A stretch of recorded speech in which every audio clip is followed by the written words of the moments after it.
Oh my god, that's so scary. I don't want to continue reading. Okay. Ah! Who's ready to get spooky? I'm ready. Is that my intro? I don't know. Hey everyone, what's up? Welcome back to my channel. My name is Lindsay Ivan. Why don't you go ahead, hit that like button, and subscribe to my channel. It really helps me out, and I appreciate it, so thank you. So basically, over on my Instagram, follow me on Instagram if you aren't already, I asked you to share with me your scary paranormal encounters. So I have my phone right here, and I am going to be reading out your scary stories. So to start things off, I have a story from my friend Edward. The story reads, when I was a security guard, there was an old resident who always hung around one of the building's stairwells towards the basement every morning with his dog, exactly 6 a.m. I always check on him before I finish my shift. On my final month as a security there, he asked me to say hi. I thought he meant to his dog, but as I proceeded to pet his dog, he said, "No, not her. That woman staring at you." I looked to where he was pointing, but all I could see is an empty and gloomy basement parking lot. But the old man insisted, as if someone was standing right there. He then said, "She's right there looking at you. Come on, say hi." Oh no! If that happened to me, I would have been out of there so fast. Bye-bye, Gramps. Pushing you to the ground, taking your dog, and leaving. Oh, man. Oh my god, it continues and says, I talked to some of the former guards there. They said that the woman he was seeing was his daughter who jumped from the balcony. And he linked the article. That is so scary. Well, now I feel bad for pushing the man over. Okay, maybe not push him over, but just like pretend to say hi, how you doing, and then just leave as quickly as you can. Oh man, I got the chills. What a great start. I asked and you guys delivered. There are a gazillion messages. So this next story is from Tyler Reynolds. When I lived in Germany on a military base, bomb holder Germany, look it up.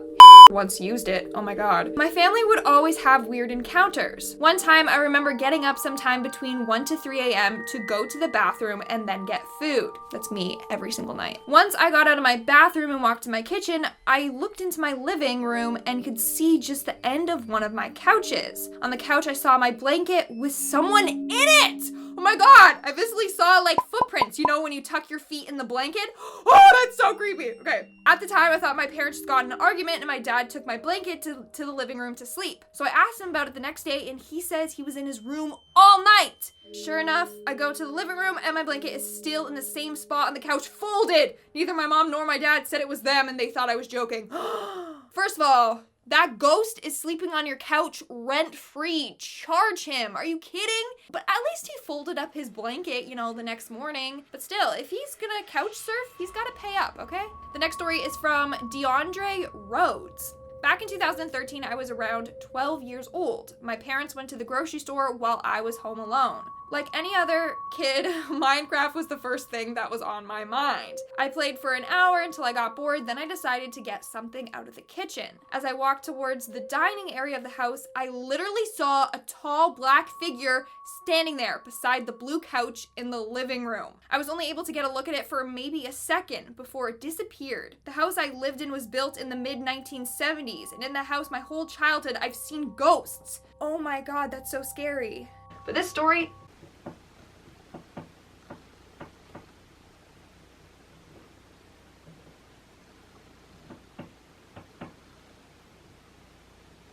Shut up. Do you hear that tapping?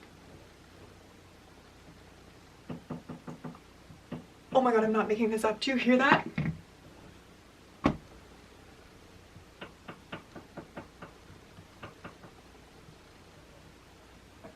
my god. I'm not even kidding. Do you hear the tapping? If you guys have watched my videos, then you know my basement is like kind of haunted. And the area that I filmed, there's like another spot over there. And that's where we played in a Ouija board and like summoned something. This is from Wes Oppersteny. I'm so sorry if I pronounced your last name wrong. Okay, so I was staying in the hotel to Coronado one night when I woke up to the sound of my shower running. I go to check it out and there is no one there. I go back to sleep, but then I feel a chill run down my back. I hide under the covers and feel that someone or something is sitting on the edge of my bed. I peeked over the covers to see nothing but a dent in the covers of the bed. Doing further research, I found out it was most likely the ghost of Kate Morgan. She was a young lady who was waiting for her fiance to come back, and he never did. So she ended up taking her own life, and people say she haunts the hotel to this day. The hotel was in San Diego, just so you know. Okay, so there you go. The Hotel de Coronado in San Diego, don't go there. It is haunted by a woman named Kate Morgan, so stay away from there. So this one was posted by RDA Security, which is actually really funny. They're a non-profit organization, but for some reason, Regional Defense Agency is following me on Instagram and they responded. So they said, basically a few years ago, I had some strange encounters in my house. I would wake up in the middle of the night and feel something breathing on my face when no one was there. Ew, that's disgusting. I hope they at least had a mint and that their breath smelled good. I was once walking through my house when suddenly a door slammed open in front of me. I know no one was behind it because my whole family was downstairs while I was upstairs. Also, no windows or anything were open. I have also felt like I was being touched on my back in the middle of the night, and when I turned around, of course, there was no one there. I haven't had any paranormal stuff happen in a while, but it still spooks me out to this day. Oh, and I forgot to mention, I've also seen shadow figures on multiple occasions. Well, that's terrifying. Just imagine sleeping, all of a sudden you feel like a breath on your face, and you're like, what the heck? I don't have a wife. There's no one sleeping next to me. It's a ghost breathing on you? No thanks. I'm just imagining someone like hovering over your bed like... That's terrifying. Wow. This next story was shared by someone named Justin Jones. Hi, I'm Justin. I was raised on a 500-year-old farm in Wales. Basically, he said that a lot of historical people would visit there. Anyways, my bedroom was right above the old cattle barn, and at night, it felt like something was holding me down on my bed, and I could not move. It was scary. One night, I was woken by a horrible cold feeling, so I looked around my bedroom and saw a face that looked like the devil. It terrified me, and I tried to call my parents, but I couldn't get anything out, and I couldn't move. That sounds like the sleep paralysis demon that comes and like sits on your chest and you can't move and you can't scream and you just stare at this creepy face. Another time I was watching TV downstairs and then heard heavy boots walking across my parents' bedroom. Needless to say, I didn't go check. I'm glad you didn't go check because in scary movies, people always go check and then they end up... Well, Justin, I hope you can have better sleeps now. So this next story comes from Brooklyn Mesteler. Again, sorry if I pronounced your last name wrong. One time when I was about 9 to 10-ish, I was cleaning out my closet. As a kid, I was stubborn and hated cleaning my room, so I always got forced and yelled at. That's so funny. I love how she included that, like, just in brackets. Sort of as a punishment, because as a kid, you know, I didn't really like cleaning, so I was forced to clean out my closet. I hope you clean out your closet now, okay? Anyways, my parents decided to go to the grocery store quick and left me be. As I was taking a break from cleaning the mess of a closet, I sneezed. Knowing I was alone, you would imagine my surprise when I heard a voice of a 20-something male respond with, "Bless you," from the closet. When I looked in there, there was nobody nor a toy that would even make a response like that. That's the creepiest experience ever, but at least the ghost was polite. That's true. A ghost with manners.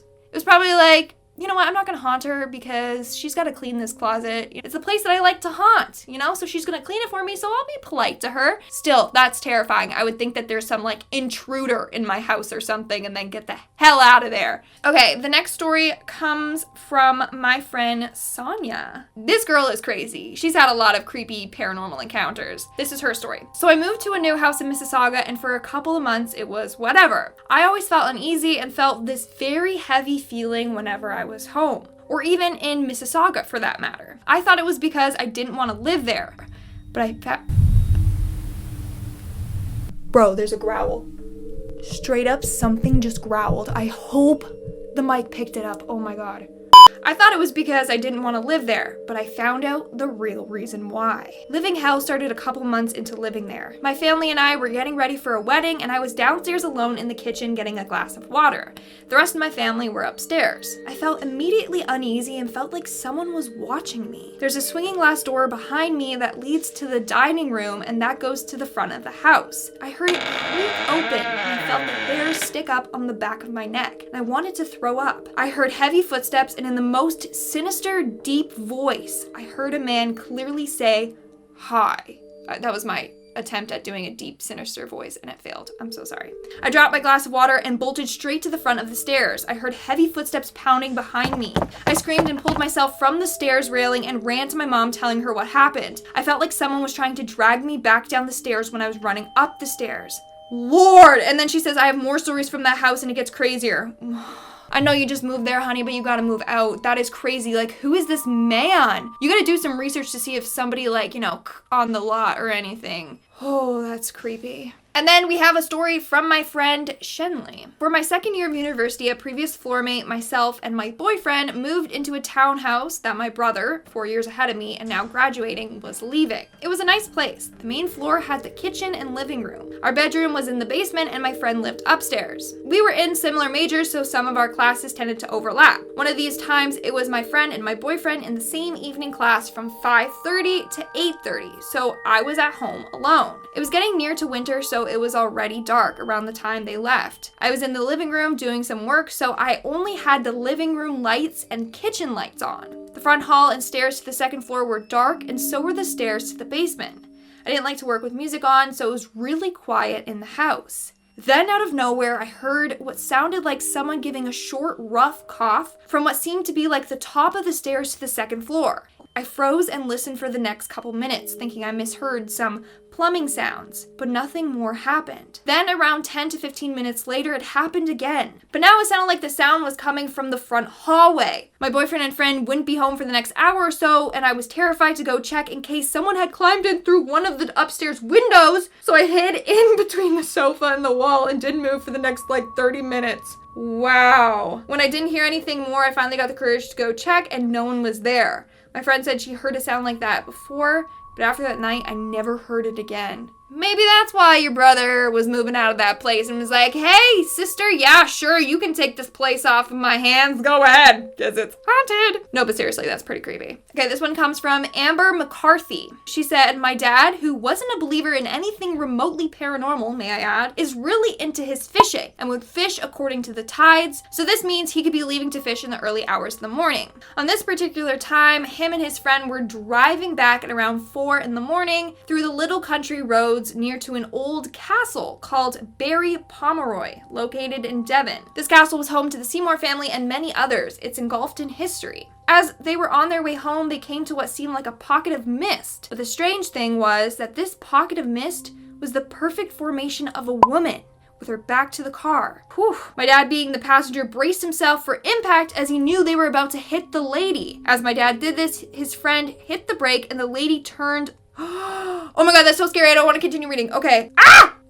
As my dad did this and his friend hit the brake, the lady turned, lifting a veil over a massive bonnet. She then came straight through the car, through my dad's arm, immediately giving him a cold sensation, making every hair on his body stand up. As the car came to a halt a little further along the road, my dad's friend said, "What did you see?" My dad then replied with, "A woman with a veil and a bonnet." That's exactly what his friend saw. He then said to my dad, "Let's go back." Oh my god, no, don't go back. No. But my dad said, "Are you crazy? Let's get out of here." Yes, Dad. Yes. Okay, smart thinking. Anyway, my dad came home, woke my mom up, and explained what he'd seen. Because it played on his mind for days, he decided to do some research. It was before the days of just typing into Google. So my dad visited a library. He found a book about paranormal sightings in and around Barry Pomeroy Castle. He was filled with dread after finding information on the ghost he'd seen. Apparently, if you see this ghost, misery and death falls upon someone close.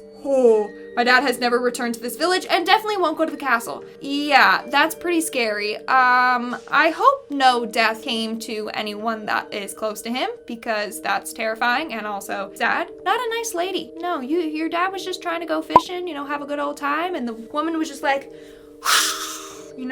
not cool, not cool. All right, last one for today. But don't you worry, if your story wasn't featured in today's video, then check back because I'm gonna have part 2 coming soon. So this one comes from Chris Lang. I live in a small town in England called Scunthorpe.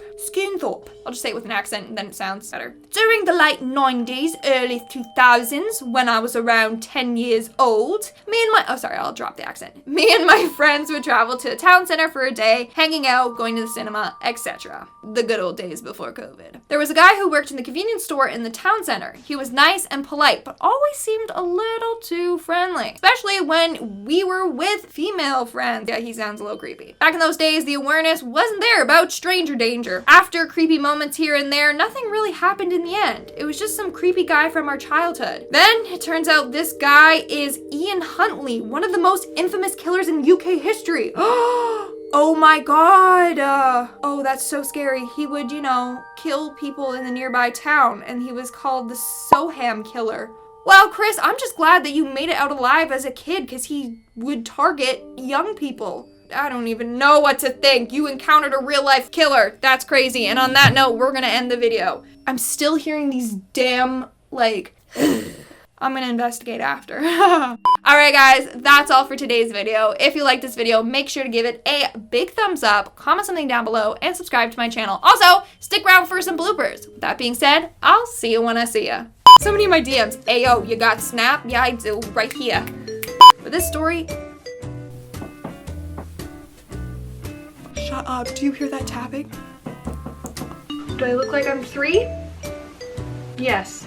God damn it. It's fine. Hey everyone, what's up? Welcome back to I almost said most amazing top time. Hey everyone, what's up? Welcome to back to my channel. What is going on? This is so scary. Mom! I'm just sharing ghost stories and then here we go! Paranormal activity caught on camera.